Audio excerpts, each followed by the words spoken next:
অস্ট্রেলিয়ার সবচেয়ে জনবহুল প্রদেশ নিউ সাউথ ওয়েলসের রাজধানী সিডনিতে একটি প্রমোদতরীতে অন্তত ৮০০ যাত্রী করোনা পজিটিভ হিসেবে শনাক্ত হয়েছেন। প্রমোদতরীটির মালিক প্রতিষ্ঠান কার্নিভাল অস্ট্রেলিয়া ও অস্ট্রেলীয় সরকারের বরাত দিয়ে এক প্রতিবেদনে তথ্য জানিয়েছে বার্তা সংস্থা রয়টার্স। কার্নিভাল অস্ট্রেলিয়া মূলত অস্ট্রেলিয়া ভিত্তিক একটি সমুদ্র পর্যটন কোম্পানি। যে প্রমোদতরীতে এই ঘটনা ঘটেছে সেটির নাম ম্যাজেস্টিক প্রিন্সেস প্রমোদতরী। বর্তমানে এই জাহাজটি সিডনিতে অবস্থান করছে। শনাক্ত হওয়া রোগীদের জাহাজের মধ্যেই আলাদা রাখার ব্যবস্থা নেওয়া হয়েছে বলে এবিসি টেলিভিশনকে নিশ্চিত করেছেন কার্নিভাল অস্ট্রেলিয়া কোম্পানির প্রেসিডেন্ট মার্গারেট ফিটজেরাল্ড। অস্ট্রেলিয়ায় অবশ্য প্রমোদতরীতে শত শত মানুষের করোনা পজিটিভ হিসেবে শনাক্ত হওয়ার ঘটনা নতুন নয়।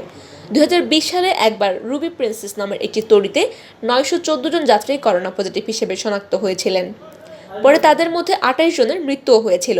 দেশটির কেন্দ্রীয় সরকারের স্বরাষ্ট্রমন্ত্রী ক্লেয়ার ওনিল রয়টার্সকে জানিয়েছেন, ম্যাজেস্টিক প্রিন্সেস প্রমোদতরীর করোনায় আক্রান্ত রোগীদের জাহাজ থেকে নামিয়ে কোয়ারেন্টাইন সেন্টারে পৌঁছে দিতে নিউ সাউথ ওয়েলস প্রাদেশিক সরকারের নির্দেশ দেওয়া হয়েছে এবং ইতোমধ্যে প্রাদেশিক সরকার কাজও শুরু করে দিয়েছে।